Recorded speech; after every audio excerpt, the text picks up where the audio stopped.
Presiden Rusia Vladimir Putin sejak awal telah menyatakan dukungannya untuk Palestina segera merdeka dan terlepas dari penjajahan Israel. Dukungannya itu tak hanya berupa retorika belaka, tapi juga disertai dengan bantuan nyata. Bantuan apa yang dikirimkan Putin ke Palestina? Oke, tonton video ini hingga akhir agar tidak salah paham.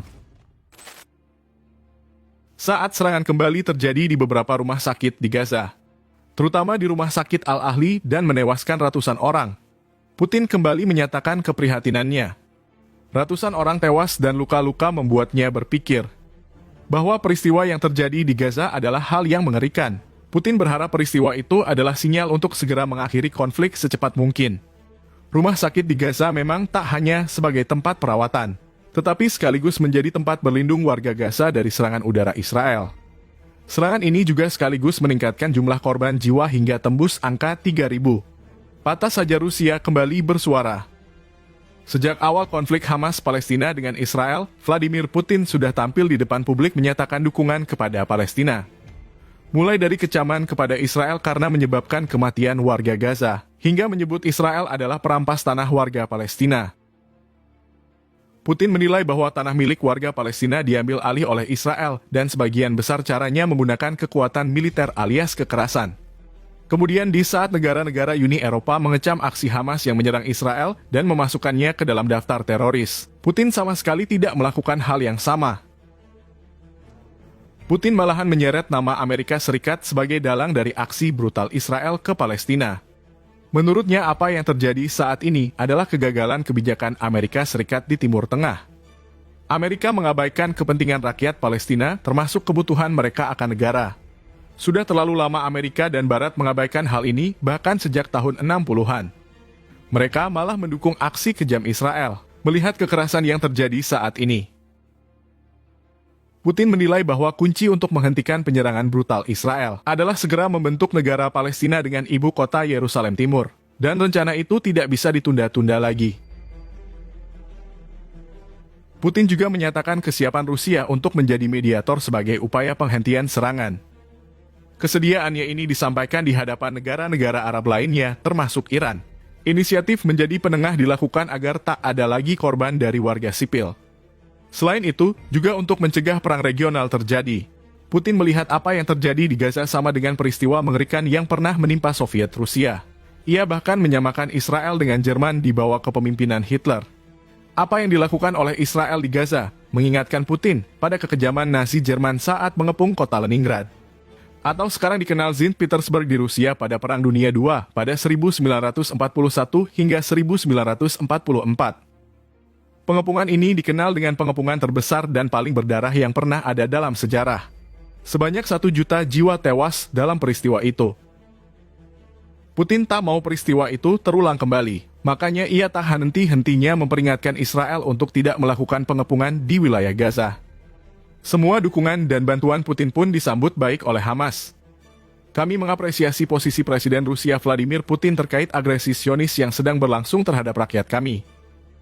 Pembelaan Putin tentu tak semata-mata karena kemanusiaan. Dukungan Putin tak hanya berupa omongan belaka, tapi direalisasikan lewat kiriman bantuan langsung ke Gaza.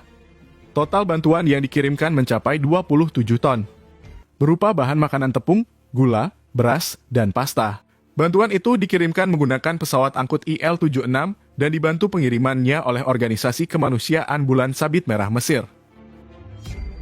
Jika dilihat, Palestina adalah negara dengan penduduk Muslim, dan Putin adalah salah satu kepala negara yang memperlakukan umat Muslim dengan baik di negaranya. Ada unsur agama di dalamnya, makanya tak heran kalau Putin mati-matian membela dan mengusahakan kemerdekaan Palestina.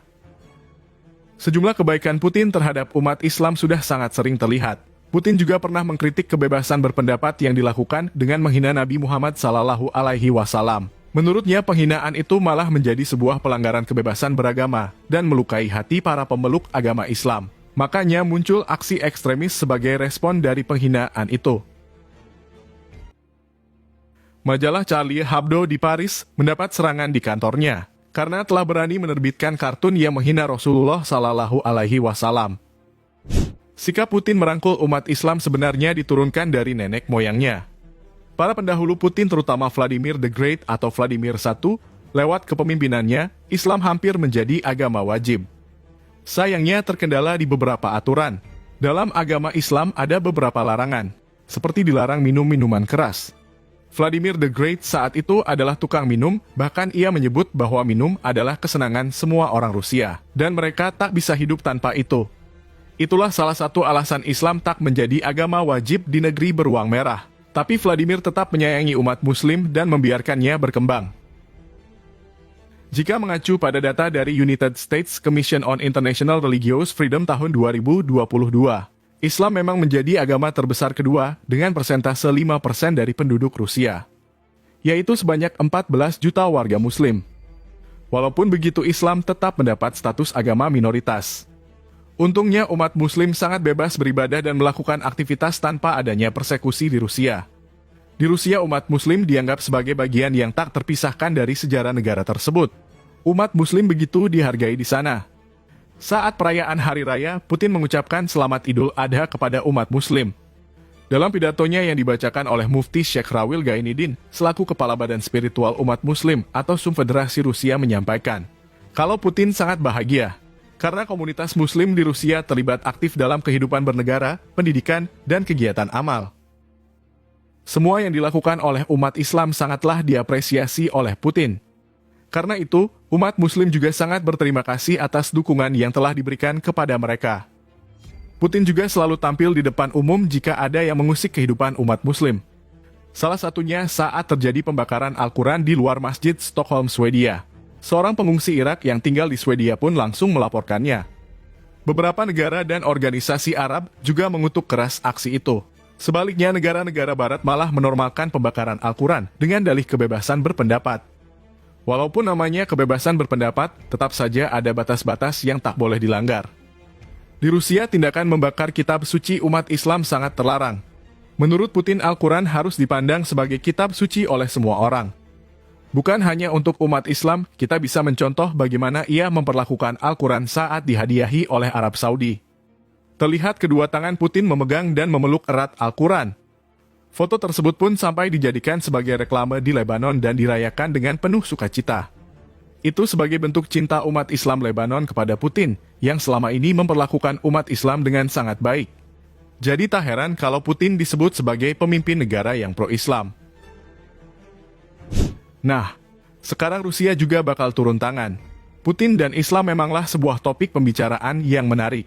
Apalagi melihat sikap Putin yang sangat mendukung negara-negara Islam, terutama Palestina.